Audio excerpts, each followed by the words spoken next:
Senhores passageiros, bem-vindo ao podcast Transportar é Preciso. Embarque imediato.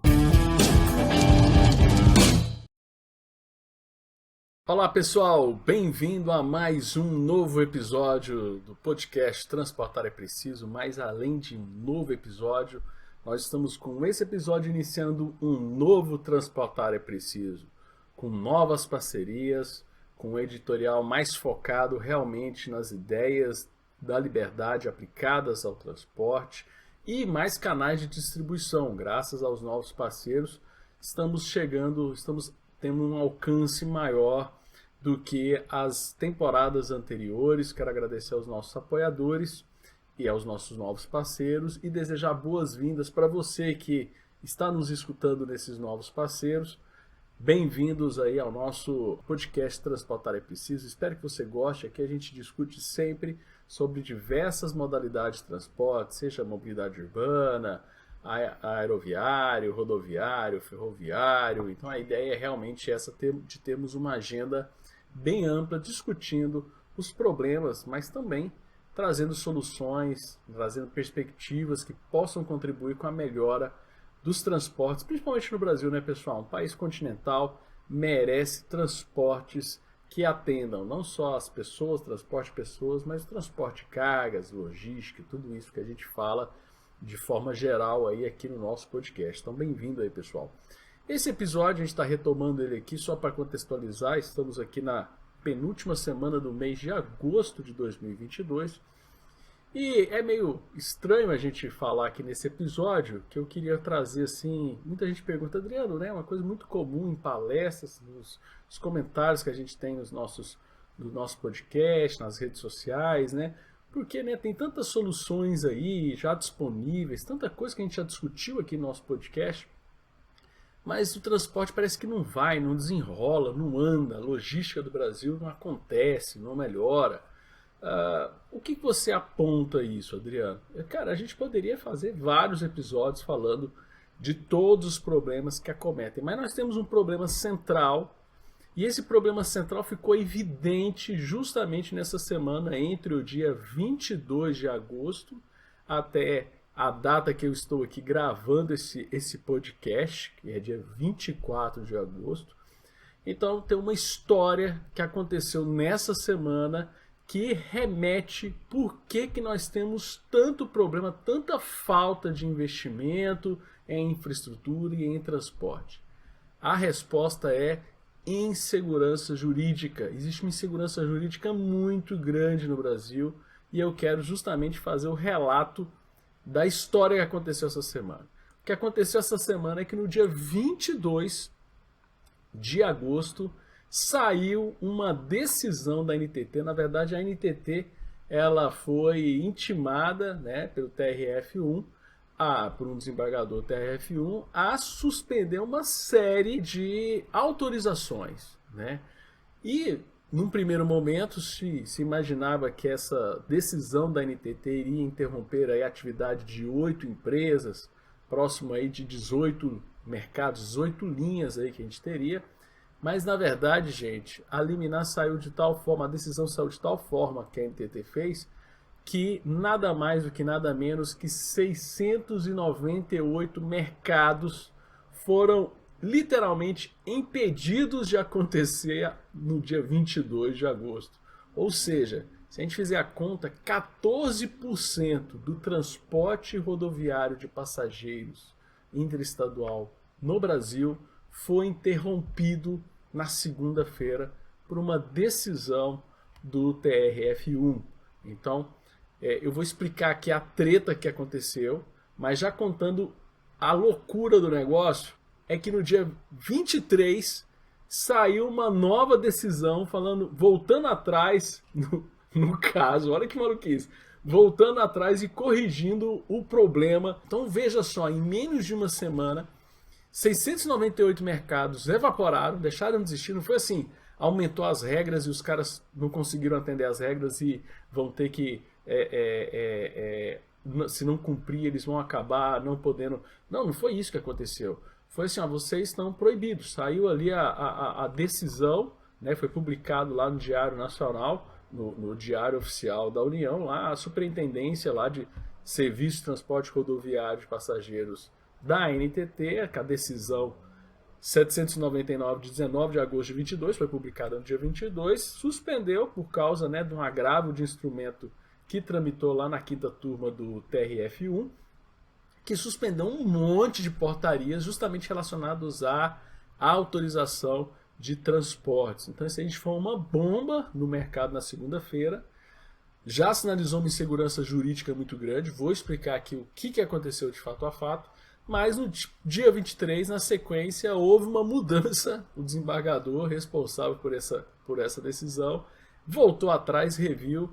E eu não sei quando que você está escutando esse podcast, porque tem uma chance muito grande de ter voltado atrás de novo e de ter já tido mais desdobramentos do que esse que eu estou relatando aqui. Então esse é o Brasil, esse é o Brasilzão nosso, onde a insegurança jurídica impera. Olá pessoal, vocês que estão curtindo o episódio de hoje sobre negócios, já conhecem nosso curso de pós-graduação em negócios, inovação e startups? Entre no site misacademy.com e saiba mais. As inscrições para as novas turmas já estão abertas. Visite misacademy.com e conheça o braço acadêmico do Instituto Miss Brasil. Então vamos contar a história, vamos contar aqui pontualmente o que a gente tem até a hora que eu estou gravando esse podcast, porque pode vir mais loucura, mais mudança, e é esse o problema do Brasil, toda hora muda, toda hora só uma decisão que pode mudar, que pode alterar, e é a bagunça. Então o que acontece? Nós temos que entender que existe no Brasil dois sistemas para as empresas prestarem serviço de transporte rodoviário interestadual de passageiros, o famoso TRIP. O TRIP é com 2 Is, então é Interestadual e Internacional de Passageiros, mas ele se aplica, né, esse tipo de transporte é muito mais volumoso na questão do interestadual, por isso que a gente quase não fala nada do internacional. Então tem lá o TRIP, o mercado TRIP. Você pode operar de duas formas. Você pode operar via concessão ou via autorização. Lembrando que a autorização é um mecanismo novo, ele vem da modernização que foi proposto no novo marco dos transportes do TRIP que a gente teve lá em 2019, onde dava mais liberdade tarifária, uma série de coisas, né? E você tinha as empresas que operavam em concessão. Mas um ponto que é importantíssimo a gente falar aqui.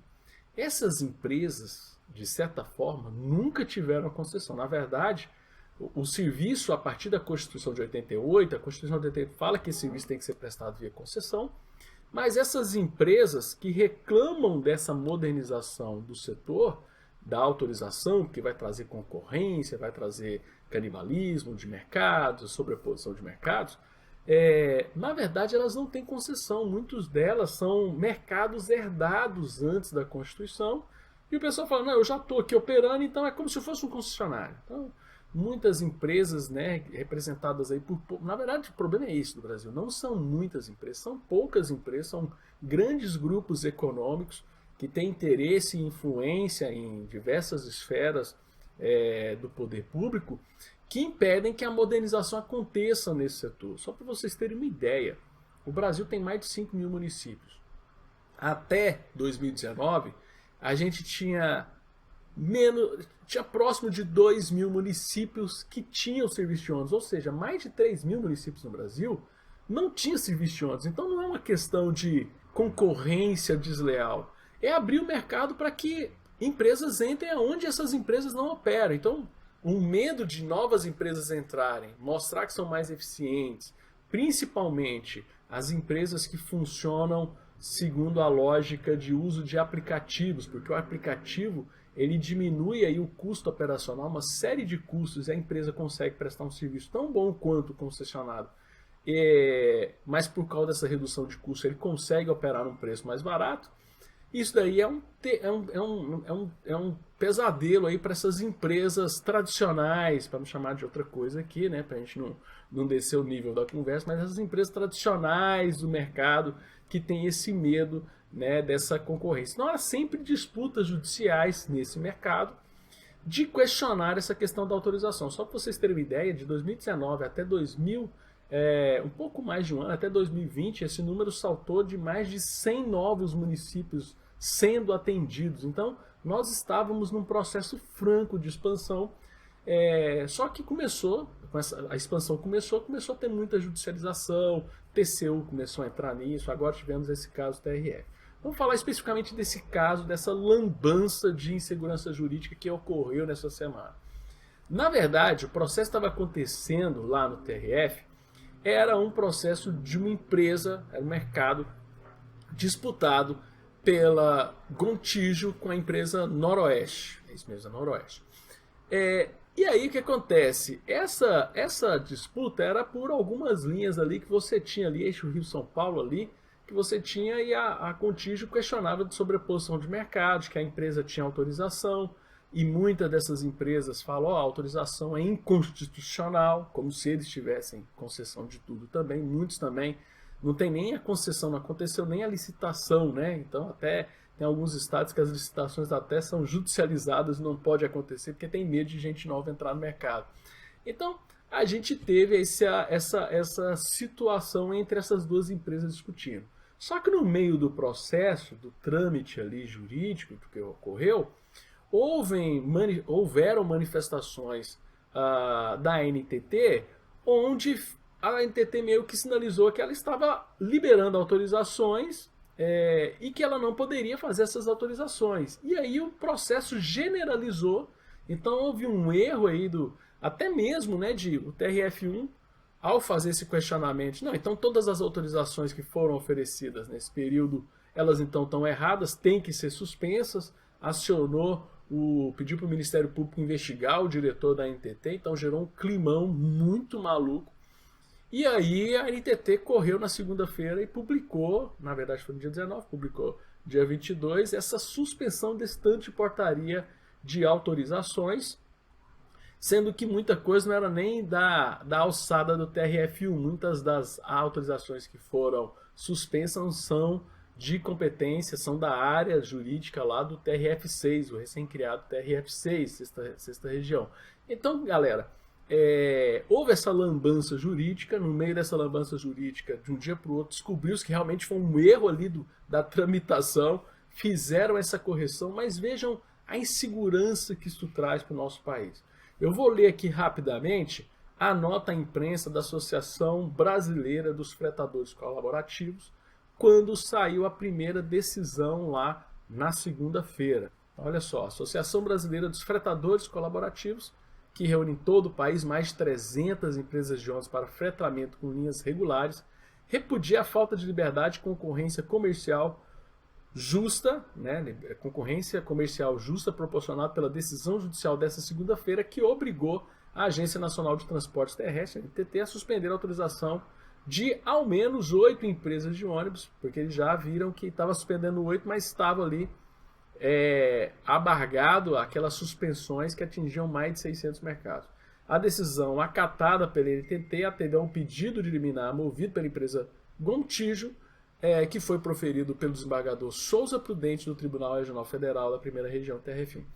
A Abrafrec considera que posicionamentos como esse, além de causar insegurança jurídica, e olha que ainda não estava acontecendo a dança do crioulo louco aqui, além de causar insegurança jurídica e atravancar o crescimento econômico do Brasil, representa um verdadeiro retrocesso, prejudicando o processo de abertura do mercado.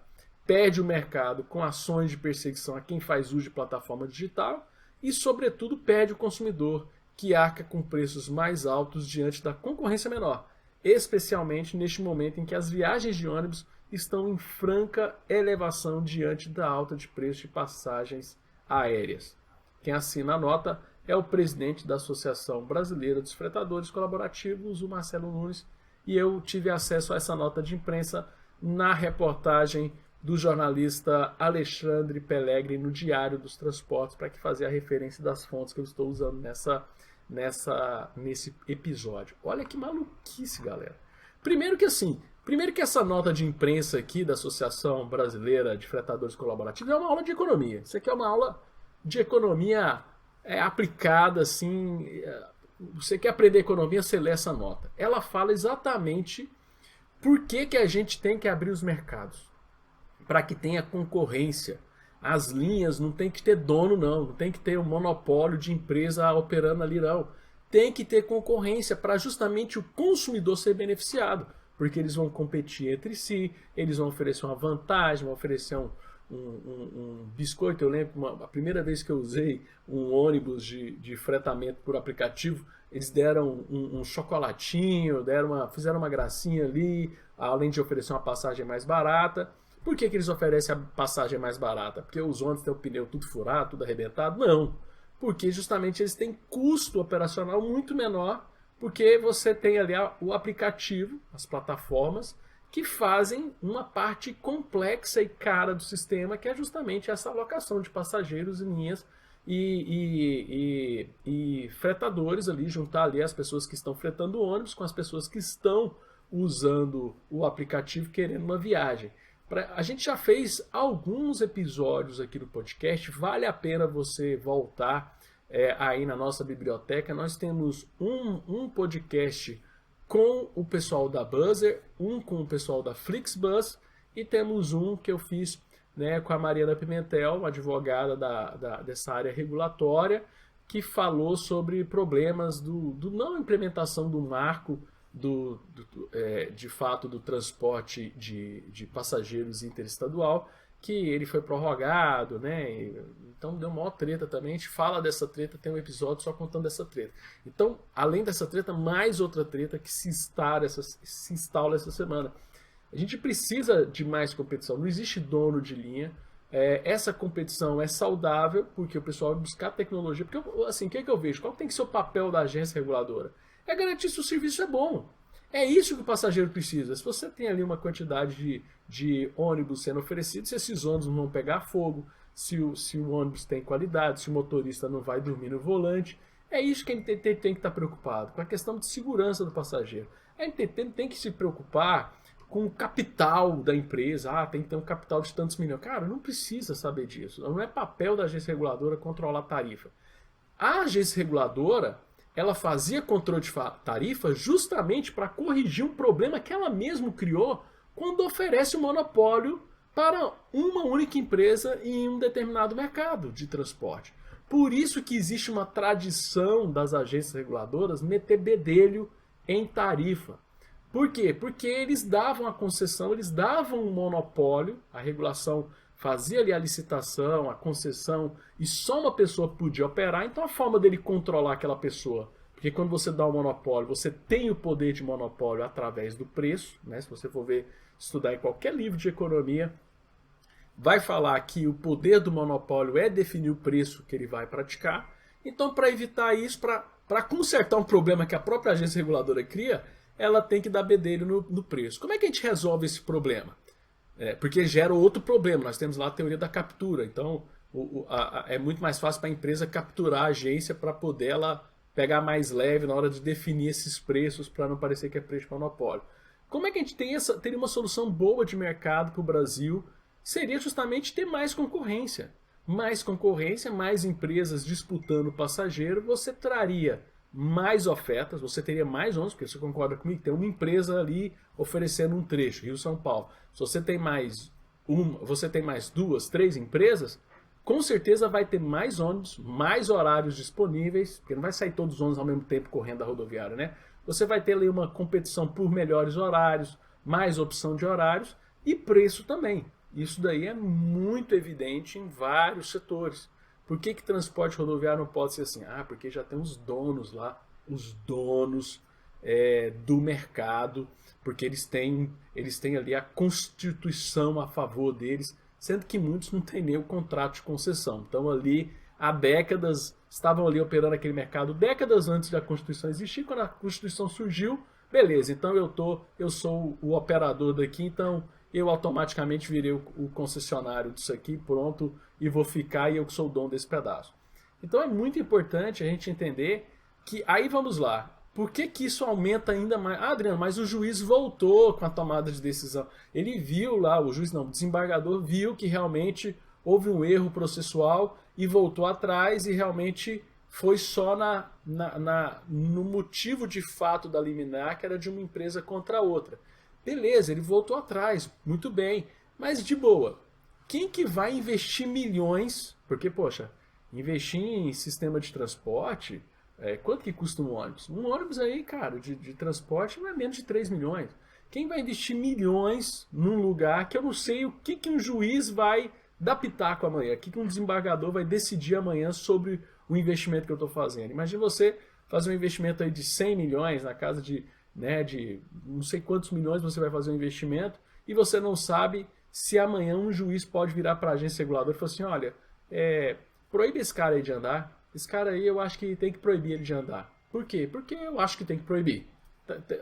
Se você não cumprir, eu vou chamar o Ministério Público para falar por que vocês não estão me cumprindo aí a minha decisão. Então isso aí é realmente muito complicado se a gente tem essa política de ter muita judicialização num setor que já é complicado, que precisa entender que o momento, a modernização, o momento de fazer a modernização para beneficiar os consumidores chegou.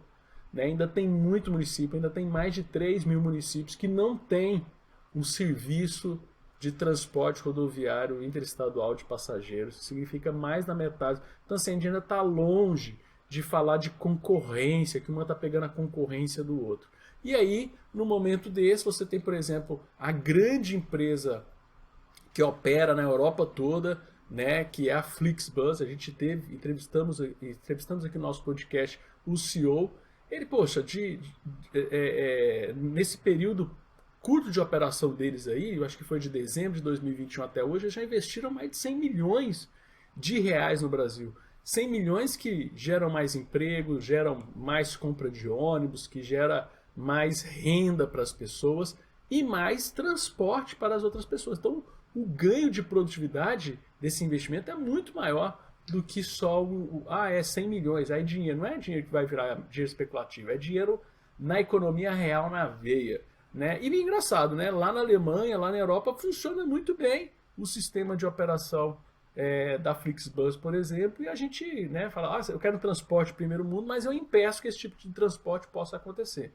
Então nós precisamos, aqui fazendo um grande resumo aqui desse episódio, nós temos que evitar que esse tipo de situações aconteçam que elas podem afastar investidores virem para o Brasil num momento que a gente está precisando modernizar um setor que precisa de investimento, precisa de mais players, precisa deixar de ser um sistema de transporte de rodoviário de 30 anos atrás. Nós temos que acabar com esses monopólios que são péssimos, são empresas que não estão comprometidas em oferecer um bom serviço, elas estão comprometidas a perpetuar com esse monopólio.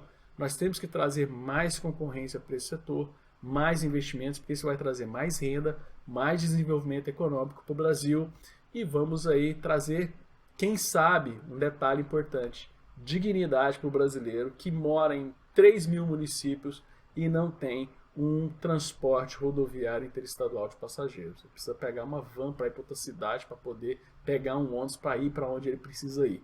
Isso ainda é realidade para mais de 3 mil municípios brasileiros.